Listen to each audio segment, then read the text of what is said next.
কি ইন্টারেস্ট লাগছে তো? অনেকগুলো ক্যারেক্টার এসছে, আদালতে কেস উঠেছে, জেরা চলছে। আমরা কিন্তু আজকে আর কিছুক্ষণের মধ্যেই জেনে যাব রত্না দেবীর আসল খুনকে। কিন্তু জানেন, মনের মধ্যে না একটা সন্দেহ দানা বেঁধেছে।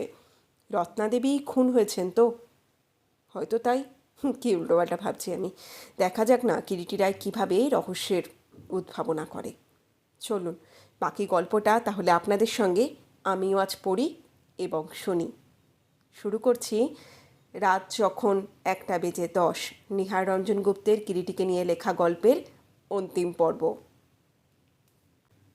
সোমনাথ ভাদুরের ওখান থেকে বের হয়ে কিরিটি সোজা লাউন স্ট্রিটে আইজি সোমের ডেরায় যখন গেল তখন প্রায় 9টা। কিরিটি আগে থাকতেই ফোন করে বলেছিল সোমকে যে সে তার সঙ্গে একবার দেখা করতে যাবে। সোম বলেছিল রাত 9টা নাগাদ যেতে। সোম নিচের তলায় তার অফিস ঘরেই ছিলেন। ইন্সপেক্টর লাহিড়ীর সঙ্গে বসে কথা বলছিলেন। কিরিটিকে ঘরে প্রবেশ করতে দেখে বললেন, আসুন মিস্টার রায়, আপনার জন্যই অপেক্ষা করছিলাম। আপনার জন্য একটা নিউজ আছে। কি নিউজ? Big news. কি ব্যাপার বলুন তো মিস্টার সোম? আপনি তো জানেন রত্না ঘোষালের যমজ বোন শ্রীলা এখন স্বর্ণরেণুর ফ্ল্যাটেই আছেন। জানি, ইন্সপেক্টর লাহিড়ীর কাছেই শুনেছি। গত রাত্রে তার লাইফের পরে অ্যাটেম্প্ট হয়েছিল। কিরিটি কথাটা শুনেই কয়েকটা মুহূর্ত চুপচাপ থাকে, তারপর ধীরে ধীরে বলে, কথাটা যদি সত্যিই হয়, অর্থাৎ সত্যি শ্রীলার লাইফের ওপরে কোনো আততায়ী অ্যাটেম্প্ট নিয়ে থাকে, তাহলে কি তাহলে মিস্টার রায়?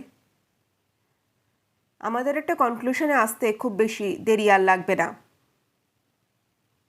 কথাটা আপনার বুঝলাম না মিস্টার রায়। খুব বেশি দিন নয়, সপ্তাহখানেক অপেক্ষা করুন, আপনার সব প্রশ্নের জবাব মনে হয় দিতে পারবো। মিস্টার সোম, আপনাকে যে সংবাদ নিতে বলেছিলাম, স্ট্রিলার ব্যাপারে তো?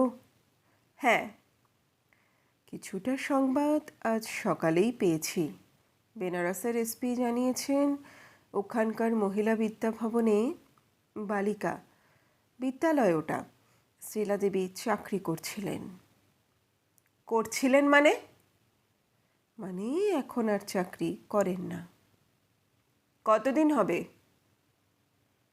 জানিয়েছেন মাস চারেকের বেশি উনি চাকরিতে রেজিগনেশন দিয়ে বেনারস থেকে চলে গিয়েছিলেন। বাঙালি টোলায় যে বাড়িতে উনি ভাড়া থাকতেন, সেই বাড়িও মাস চারেক হলো ছেড়ে দিয়েছেন। 4 মাস? হ্যাঁ। হিসাব মিলে যাচ্ছে। কিসের হিসাব? সোমের সে প্রশ্নের জবাব না দিয়ে কিরিটি বললে, বেনারসে বাঙালি টোলায় কোথায় কোন বাড়িতে থাকতেন? জঙ্গম বাড়ি 190। ওটা তো যতদূর জানি জঙ্গমের রাজার বাড়ি। বাড়িটা আপনি জানেন? হ্যাঁ, গিয়েছি কয়েকবার বাড়িটায়। লীলাদি নামে এক ভদ্রমহিলা বাড়িটা কিনেছিলেন। ভদ্রমহিলা আমার দিদির মতোই ছিলেন। তা এখন যে বাড়িতে কে আছে অবশ্যই জানি না, কারণ শুনেছি বাড়িটা ভাড়ায় আছে লীলাদির মৃত্যুর পর থেকে। এখন বুঝতে পারছি শ্রীলা ওই বাড়িতেই ভাড়াটে ছিলেন। আর কোনো সংবাদ পাননি? না, এলাহাবাদ ও লখনৌর রিপোর্ট এখনও আসেনি। হ্যাঁ, ভালো কথা। আপনি বলেছিলেন মিস্টার রায় স্বর্ণরেণুর সঙ্গে কেউ হাজতে দেখা করতে চাইলে আপনাকে জানাতে। কেউ চেয়েছে নাকি দেখা করতে? কিছুদিন আগে তো শ্রীলা দেবী হাজতে স্বর্ণরেণুর সঙ্গে দেখা করেছিলেন জানি। শ্রীলাই আবার দেখা করতে চায়। পারমিশন দিয়েছেন? এখনও দিইনি। আপনার সঙ্গে পরামর্শ না করে দেব না ভাবছিলাম। দিন দেখা করতে। তাই করব। তারপর মিস্টার লাহিড়ী। কিরিটি এবার তাকালো ইন্সপেক্টর সমীর লাহিড়ীর দিকে। মেজর সাহেবের আর কোনো সংবাদ আছে? আছে।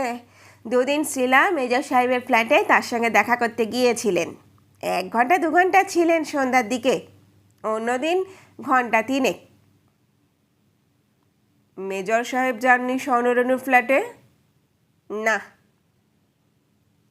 মিস্টার সোম যে বলছিলেন শ্রীলার লাইফের ওপরে অ্যাটেম্প নেওয়া হয়েছিল, কীরকম অ্যাটেম্প? ঘটনাটা ঠিক কী ঘটেছিল?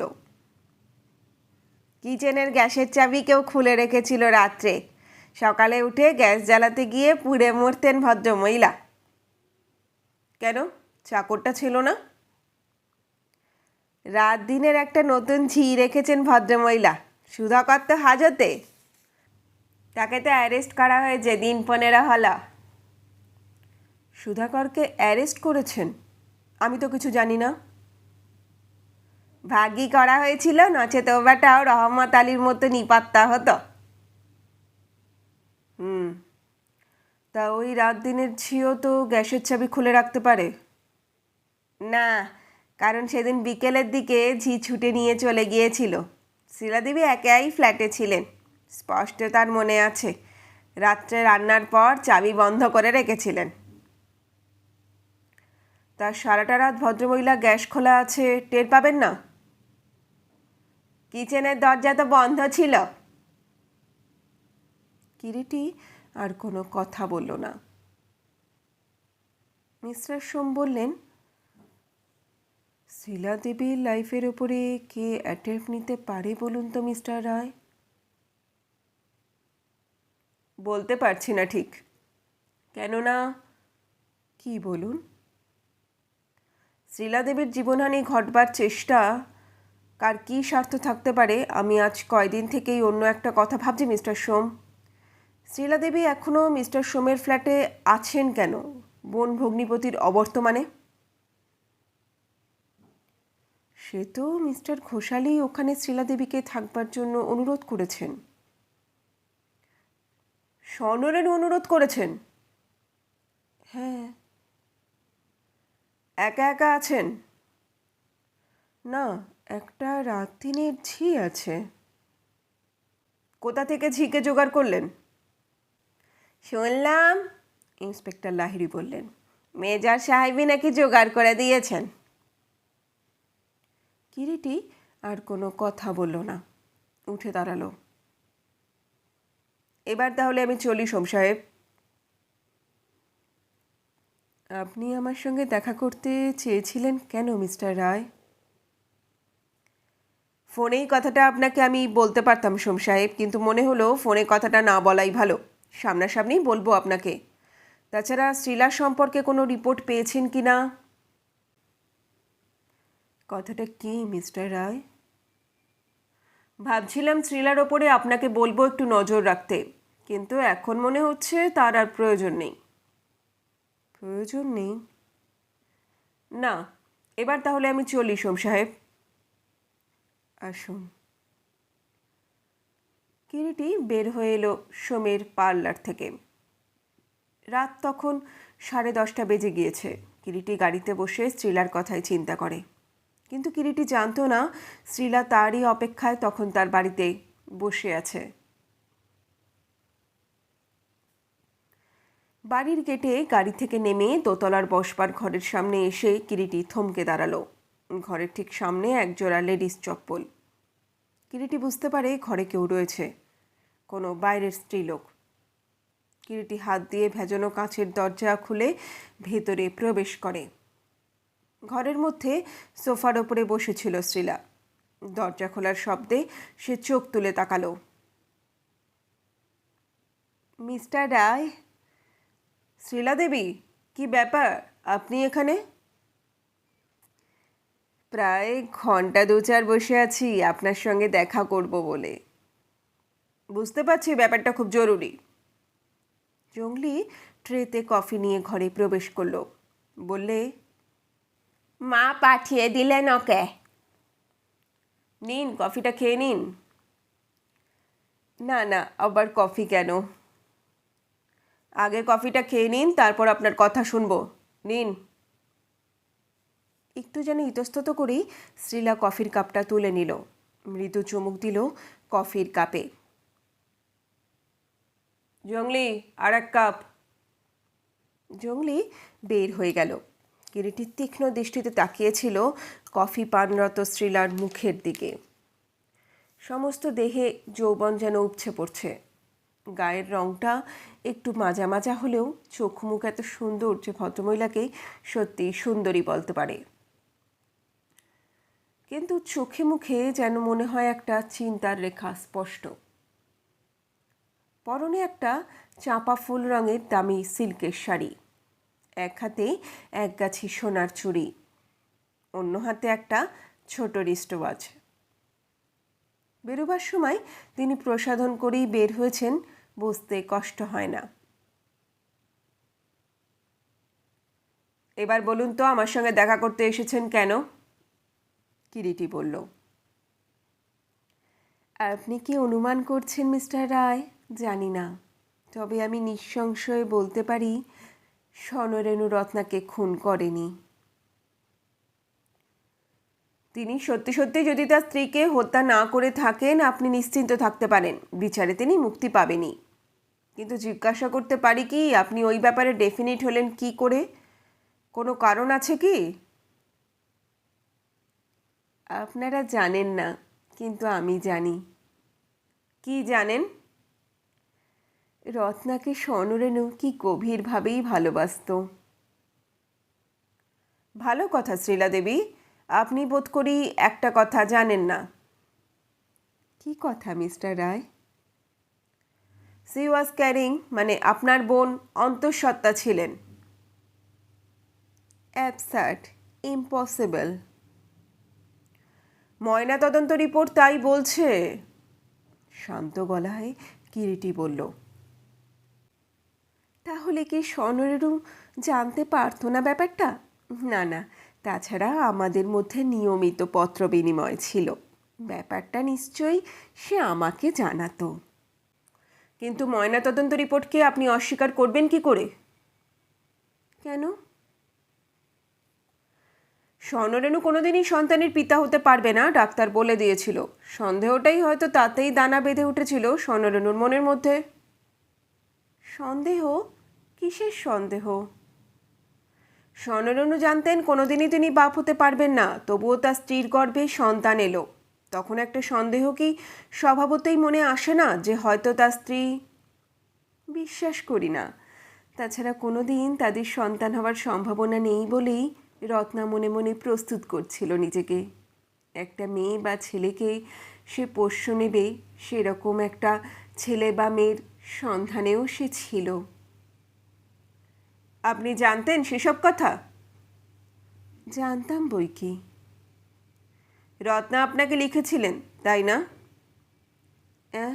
হ্যাঁ, অনেকবার লিখেছে সে কথা ইদানিং আমাকে।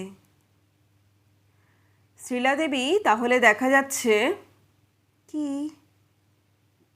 কেমন যেন সংশয় ভরা দৃষ্টিতে তাকালো শ্রীলা কিরিটির মুখের দিকে। বললে, কি দেখা যাচ্ছে? আপনারা দুই বোন দূরে দূরে থাকলেও এবং দেখা সাক্ষাৎ সর্বদা না হলেও বেশ যোগাযোগ ছিল আপনাদের মধ্যে পত্র মারফত। তা তো ছিলই। এবার কতদিন পরে আপনি এসেছিলেন রত্নার সঙ্গে দেখা করতে? প্রায় বৎসর খানেক পরে। শেষ দেখা আপনাদের কবে হয়েছিল? প্রায় 1 বৎসর আগে। কোথায় দেখা হয়েছিল? বেনারসে ওরা গিয়েছিল সেই সময়। আর একটা কথা। বলুন। মেজর দাসের সঙ্গে আপনার নিয়মিত চিঠিপত্র চলতো, তাই নয় কি? না। চলতো না? না, তার প্রয়োজনও কখনো হয়নি। অথচ মেজর দাস বলেছেন আপনার উভয়ের মধ্যে রীতিমতো একটা ঘনিষ্ঠতা গড়ে উঠেছিল। রাবেশ। কথাটা তাহলে কি বুঝবো? মিথ্যা? একেবারে মিথ্যা। অতঃপর কিরিটি বেশ কিছুক্ষণ চুপ করে রইল। তারপর বললে, স্বর্ণরেণুবাবু নির্দোষ, সেই কথাটা বলতেই কি আপনি এসেছিলেন? হ্যাঁ, মানে আমার একটা প্রশ্ন আছে আপনাকে। কি বলুন? স্বর্ণরেণু কি তার স্ত্রীকে হত্যা করতেন? হঠাৎ এ কথা কেন? না, জিজ্ঞাসা করছি, কারণ আমার মনে হয় তিনি তার স্ত্রীকে রীতিমতো সন্দেহ করতেন। আমি কিন্তু আপনার কাছ থেকে সত্যি জবাবটাই চাই। আপনাকে তো একটু আগেই বললাম, স্বর্ণরেণু সত্যিই রত্নাকে ভালোবাসতো। সে ভালোবাসার মধ্যেই কোনো খাত ছিল না। শ্রীলা ফিরে এলো স্বর্ণরেণুর ফ্ল্যাটে। দরজার কলিং বেল বাজতেই দাসী মমতা এসে দরজা খুলে দিল। এত দেরি হলো যে মা? দাদাবাবু সেই কখন থেকে এসে তোমার জন্য বসে আছেন গো দিদিমণি। দাদাবাবু? কে, সুচিত? হ্যাঁ। শ্রীলা এসে ঘরে ঢুকলো। সুচিত একটা সোফায় বসে একটা পিক্টোরিয়ালের পাতা উল্টাচ্ছিল। পদশব্দে মুখপানে তাকালো, দু চোখে সপ্রসন্ন দৃষ্টি। কি ব্যাপার, কতক্ষণ? শ্রীলার প্রশ্ন করে সুচিতকে। তা ঘন্টা দুয়েক হবে, সুচিত বলল। কোথায় গিয়েছিলি, ফিরতে এত রাত হলো? একটা কাজে গিয়েছিলাম। কোথায়, কি এমন কাজ যে ফিরতে এত রাত হলো? কিরিটি রায়ের ওখানে গিয়েছিলাম। সোফায় বসতে বসতে শ্রীলা বললে। হঠাৎ কিরিটি রায়ের ওখানে গিয়েছিলে? একটা দরকার ছিল, বললাম তো। কয়েকটা মুহূর্ত সুচিত শ্রীলার মুখের দিকে তাকিয়ে থাকে, তারপর বলে, ও তুমি যতই চেষ্টা করো শ্রী, স্বর্ণরেণুকে বাঁচানো যাবে না। তাহলেও চেষ্টা তো করতেই হবে। চেষ্টা কি আমিই কম করেছি? কিন্তু যখন বুঝলাম আইনের দৃষ্টিতে ওর মুক্তির কোনো আশাই নেই। তোমার হয়তো কথাটা মনে হতে পারে, কিন্তু আমার তো নিশ্চেষ্ট হয়ে বসে থাকলে চলবে না, শ্রীলা বললে। ভালো, তাহলে চেষ্টা করে যাও। শ্রীলা জবাবে কোনো সাড়া দিল না। শোনো শ্রীলা, যে জন্য আমি এসেছি, বলে ফেলো। তোমার কাছ থেকে শেষ জবাব আমি চাই। কিসের জবাব?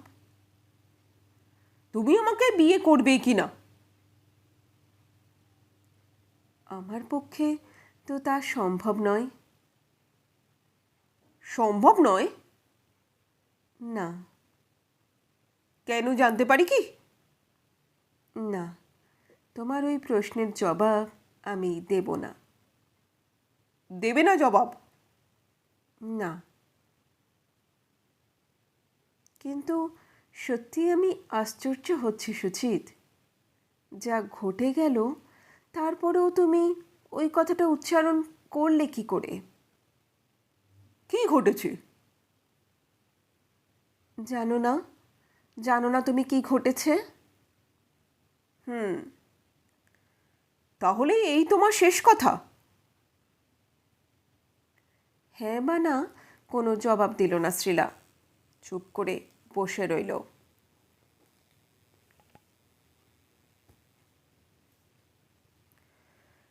আমার ব্যাপারটা আর একবার ভালো করে ভেবে দেখো। 2 দিন তোমাকেই সময় দিয়ে গেলাম, 2 দিন পরে আবার আমি আসব। একটা কথার জবাব দেবে সুচিত? কি কথা? আচ্ছা সুচিত, দুর্ঘটনার রাত্রে তুমি জানো সন্ধ্যা 7টায় রত্না তোমার ওখানে গিয়েছিল। তারপর রাত 10:30 নাগাদ তুমি আর সে তোমার ফ্ল্যাট থেকে বের হয়ে আসো। তোমার বেয়ারা আলী কোর্টে তার জবানবন্দি বলেছে। তোমরা ফ্ল্যাট থেকে বের হয়ে কোথায় গিয়েছিলে? কোথাও না, একটা ট্যাক্সিতে করে রত্নাকে এখানে দোরগোড়ায় নামিয়ে দিয়ে আমি আবার আমার ফ্ল্যাটে ফিরে যাই। এখানে তুমি থাকোনি সে রাত্রে? না, কিন্তু আমি জানি তুমি রত্নার সঙ্গে সঙ্গে এখানেই ঢুকেছিলে সে রাত্রে। ননসেন্স। তার প্রমাণ কিন্তু কিরিটি রায়ের কাছে আছে। যথাসময়ে তিনি প্রমাণ পেশ করবেন আদালতে। কি হয়েছে তোমার বলো তো শ্রীলা? কি এসব এলোমেলো কথা শুরু করলে? সুচিত কিরিটি রায় কি বলেছিল জানো? কি? মৃত্যু তার পশ্চাতে সর্বদাই নাকি তার পায়ের ছাপ রেখে যায়। অমন করে চেয়ে আছো কেন আমার মুখের দিকে? কি দেখছো আমার মুখের দিকে তাকিয়ে অমন করে? কিছু না। আচ্ছা, তাহলে আমি উঠি। শ্রীলা কোনো সাড়া দিল না।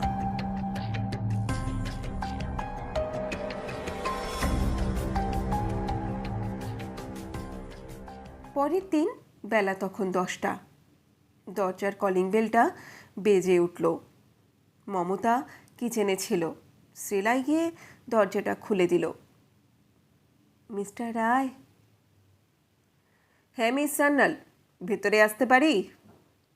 নিশ্চয়ই, আসুন। দুজনে এসে দুটো সোফায় বসলে। কিরিটি তীক্ষ্ণ দৃষ্টিতে চেয়ে আছে শ্রীলার মুখের দিকে। কি দেখছেন? মিস সান্যাল, আপনি কিন্তু শেষ পর্যন্ত ধরা পড়ে গিয়েছেন গতরাত্রেই আমার চোখে। ধরা পড়ে গিয়েছি? হ্যাঁ, চেষ্টা করেও ঘষে ঘষে এতদিনকার সিঁথির সিঁদুরের দাগটা মুছে ফেলতে পারেননি। কি কি বললেন? সিঁদুরের দাগ? শুধু তাই নয়, আপনার ঘাড়ের বাঁদিকের লাল জরুলটা। কি বোবা হয়ে গেলেন যে একেবারে? আপনি শ্রীলা সান্যাল নন, শ্রীমতী রত্না ঘোষাল। খুন হননি সে রাত্রে, হয়েছে আপনার যমজ বোন শ্রীলা। না না, যাক সে কথা। এবার একটা সত্যি কথার জবাব দেবেন কি? কতদিন আগে আপনার যমজ বোন কলকাতায় এসেছিলেন? হ্যাঁ, আমি জানি না। জানেন, বলুন। হ্যাঁ, আরও একটা কথা আপনার জানা প্রয়োজন। সে রাত্রে ওই নৃশংস খুনের মধ্যে আপনার স্বামী স্বর্ণরেণু ঘোষাল ছিলেন না। তবে কে কে শ্রীলাকে সে রাত্রে হত্যা করলো? সে কথায় পরে আসছি। আগে বলুন, কতদিন আগে আপনার যমজ বোন শ্রীলা কলকাতায় এসেছিল? বিশ্বাস করুন, সত্যিই আমি জানি না। জানেন না? বিশ্বাস করুন, সত্যিই জানি না। কথাটা কবে জানলেন? ওই দিনই দুপুরে। শ্রীলা একটা হোটেল থেকে আমাকে ফোন করে বলেছিল বেনারস থেকে এসে সে ওই হোটেলে উঠেছে। তার বিশেষ জরুরি কিছু কথা আছে আমার সঙ্গে। পরের দিন দুপুরে যেন আমি তার হোটেলে যাই। কিন্তু যাওয়ার আর প্রয়োজন হলো না, আগেই দেখা হয়ে গেল, তাই না? তা সে রাত্রে সন্ধ্যায় বের হয়ে আপনি কোথায় গিয়েছিলেন? মেজর দাসের ফ্ল্যাটে কি? না। সেখানে তো প্রায় সন্ধে যেতেন। না, আপনি যা শুনেছেন সেখানে তেমন বড় যেতাম না। তবে কোথায় যেতেন? আমাদের পার্টি অফিসে, ক্লিক-রোতে। পার্টি অফিসে? হ্যাঁ, একটা বিশেষ রাজনৈতিক দলের মেম্বার আমি। স্বামী জানতেন না অবশ্যই, কারণ জানলেই তিনি বাধা দিতেন। স্বর্ণরেণু জানতেন না? না। ওই পার্টিটাকে স্বর্ণরেণু ঘৃণা করত।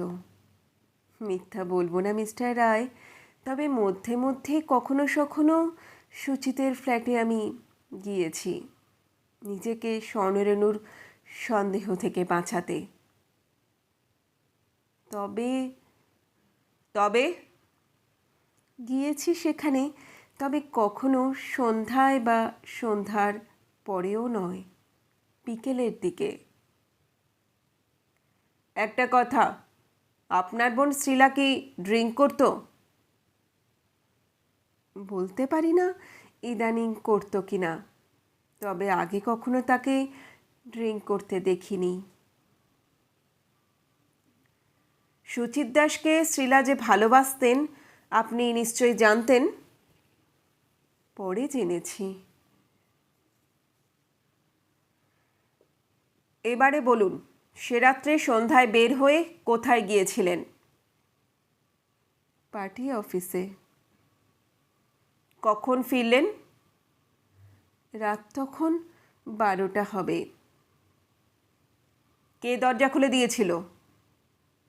কেউ না, ডুপ্লিকেট চাবি আমার কাছে থাকতো সর্বদাই। সেই চাবি দিয়েই দরজা খুলে ফ্ল্যাটে ঢুকি। লিভিং রুমে আলো জ্বলছিল? হ্যাঁ, আর সেই আলোতেই দেখলাম। কি দেখলেন? শ্রীলা মরে পড়ে আছে মেঝেতে, পৃষ্ঠদেশে তার ক্ষতচিহ্ন। তারপর? ভয়ে আঁতকে আমি অসাড় হয়ে গিয়েছিলাম। বলুন, থামলেন কেন? তারপর? তাড়াতাড়ি পালাই।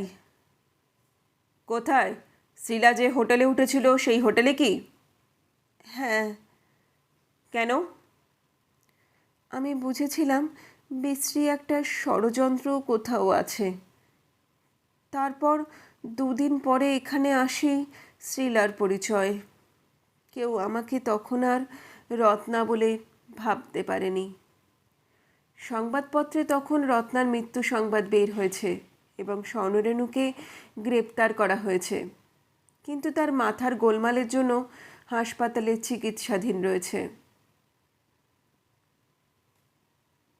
একটু চুপ করে থেকে রত্না আবার বলতে লাগলো, হাসপাতালে গিয়ে দেখা করলাম স্বর্ণরেণুর সঙ্গে, কিন্তু সে আমাকে চিনতে পারল না। কে বললে চিনতে পারেনি? না, পারেনি। আপনার ভুল সেটা। স্বর্ণরেণু পরে মৃতদেহ দেখেই আমার স্থির ধারণা চিনতে পেরেছিলেন যে সেটা তার স্ত্রীর মৃতদেহ না। মৃতা ব্যক্তি তার স্ত্রী রত্না নয়। যে কারণে এলোমেলো কথা বলে মস্তিষ্ক বিকৃতি হয়েছে তার বোঝাতে চেয়েছিলেন, just to kill the time. চিনতে পেরেছে স্বর্ণরেণু? সে চিনতে পেরেছিল, তাই আপনার ধারণা? পেরেছেন বই কি। মিথ্যাই আপনি কটা দিন শ্রীলা সেজে থেকে আমাকেও বিপথে চালাবার মিথ্যে চেষ্টা করেছেন, সেই সঙ্গে নিজের জীবনকেও বিপদগ্রস্ত করেছিলেন। আপনি বোধ করি জানেনও না, ওই মমতাই গ্যাসের চাবি খুলে রেখেছিল যাতে করে সকালবেলা গ্যাস জ্বালাতে গিয়েই আপনার কাপড়ে আগুন ধরে যায় ও অগ্নিদগ্ধ হয়ে আপনার মৃত্যু হয়। কি বিশ্বাস হচ্ছে না কথাটা আমার? তাই তাই এখন মনে হচ্ছে সে রাত্রে মমতা নিশ্চয়ই রাত্রে ছুটি নিয়ে যাওয়ার আগে গ্যাস খুলে দিয়েছিল, আর সকালবেলাতেই সুচিত আমাকে ফোন করেছিল। মেজর সাহেবও আপনাকে চিনতে পেরেছেন, আর তাই তো আপনাকে হত্যা করবার জন্য মমতার সাহায্য নিয়েছিলেন। সুচিত? সত্যি বলছেন মিস্টার রায়? হ্যাঁ, মেজর সুচিত দাস যে মুহূর্তে আপনাকে চিনতে পেরেছিলেন এবং বুঝেছিলেন সেটাতে আপনি নন, আপনার যমজ বোন শ্রীলার মৃত্যু হয়েছে, মনে মনে শঙ্কিত হয়ে ওঠেন। কেন? কেন বুঝছেন না? সে যে কোনো মুহূর্তে তো আপনি প্রমাণ করে দিতে পারবেন যে আপনি শ্রীলা নন, আপনি রত্না। উফ, কি সাংঘাতিক, আমার মাথাটা ঘুরছে, রত্না বললে। আরও একটা ব্যাপার, যে মুহূর্তে স্বর্ণরেণুর মন থেকে সংশয়ের কুয়াশাটা কেটে গেল তিনি সুস্থ হওয়ার ভান করলেন। কেস আদালতে গেল। স্বর্ণরেণু কিন্তু আমাকে জানি, সুচিত দাসকে নিয়ে সন্দেহ করেছিল। আপনি যদি তার ভুলটা ভেঙে দিতে পারতেন, ব্যাপারটা এত দূর গড়াতো না। জানি, সংশয়ের সন্দেহ বস্তুটা এমনিই বটে। এখন এখন আমি কি করব মিস্টার রায়? কিছু আপনাকে করতে হবে না। যেমন আছেন শ্রীলা হয়ে, তেমনি শ্রীলা হয়েই থাকুন। এবারে যা কিছু করবার পুলিশই করবে। হ্যাঁ, যে বস্তুটির কথা বলেছিলেন, এই যে। বলতে বলতেই একটি দামি লাইটার বের করে দিল রত্না ড্রয়ার থেকে। এই লাইটারের গায়ে কি লেখা আছে দেখুন। কিরিটি দেখল লাইটারের গায়ে এনগ্রেভ করে লেখা আছে S2 শ্রী। এই লাইটারটা তাহলে কি? হ্যাঁ, শ্রীলাই কোনো এক সময় সুচিতকে দিয়েছিল, যেটা হয়তো সে রাত্রে কোনো এক সময় সুচিতের হাত থেকে ঘরের মেঝেতে কার্পেটে পড়ে যায়। শুনুন, ফ্ল্যাট থেকে কোথাও বেরোবেন না। এখন আমি চলি। কিরিটি বিদায় নিয়ে ঘর থেকে বের হয়ে গেল। সমীর লাহিড়ী ও মিস্টার সোমের সঙ্গে তার অফিসে বসে কিরিটির কথা হচ্ছিল। তাহলে কে হত্যাকারী? শ্রীলার। আর কেনই বা? আইজি সোম বললেন, হত্যা করা হলো তাকে, তাই নয় কি? তিনি তার ভালোবাসার দাম শোধ করেছেন মাত্র। কিরিটি বললে, এখন তাহলে? একটু আগে যেমন যেমন বলেছি তেমনি ব্যবস্থা করবেন মিস্টার লাহিড়ী। মনে হয় রাত্রি অবসানের আগেই সকল রহস্যের মীমাংসা একটা পেয়ে যাবেন। রত্না জানতো ফোন পেলেই ছুটে আসবে সে। হলো তাই। ঘণ্টাখানেক পরেই ডোরবেলটা বেজে উঠল।